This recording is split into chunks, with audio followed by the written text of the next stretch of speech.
Ever wondered why you or your friends can't afford a home in Canada?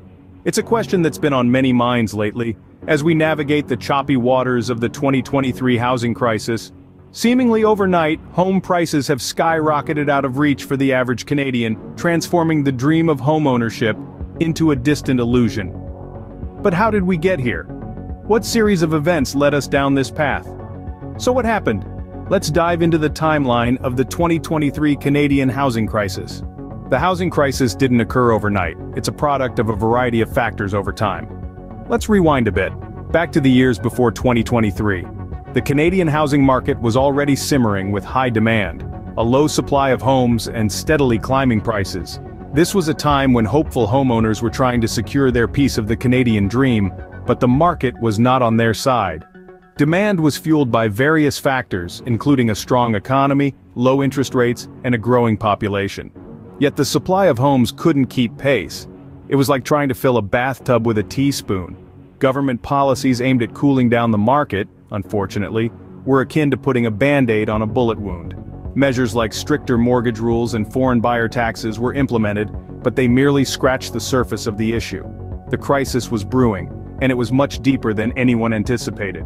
Foreign investment also played a significant role. Wealthy international investors saw Canadian real estate as a safe and profitable venture, further driving up prices and outbidding local buyers. Homes were not just homes anymore. They had become lucrative assets in a global marketplace.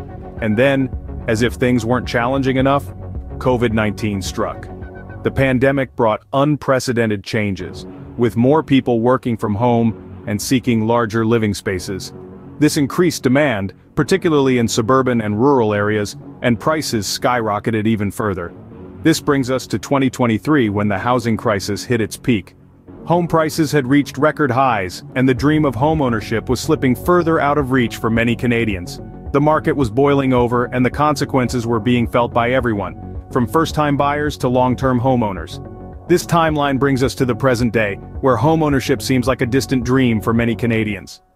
The housing crisis isn't just about bricks and mortar, it's about people's lives, their dreams, and their future. And it's a crisis that's been years in the making. Now that we understand how we got here, let's revisit the main points. The 2023 Canadian housing crisis is not a simple problem. It's a multifaceted issue with roots in high demand and low supply. People are clamoring for homes, but there just aren't enough to go around. Ineffective government policies play a significant role too. Policies that were supposed to help have instead created bottlenecks and hurdles, making it even more challenging to address the housing shortage. Then there's foreign investment. Investors from abroad are snapping up properties, often leaving them vacant, further reducing the already limited supply.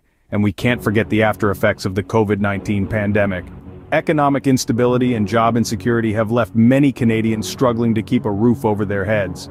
These factors combined have led to the 2023 Canadian housing crisis, leaving many Canadians unable to afford a home. So where does this leave us now, you might wonder? The fallout from the housing crisis is reshaping the Canadian economy and society. It's putting immense pressure on the younger generation, who find themselves priced out of the housing market. Meanwhile, the wealth gap widens, deepening social divides. This isn't just an economic issue, it's a social and generational concern. The 2023 Canadian housing crisis is more than a headline. It's a reality that millions of Canadians live with every day.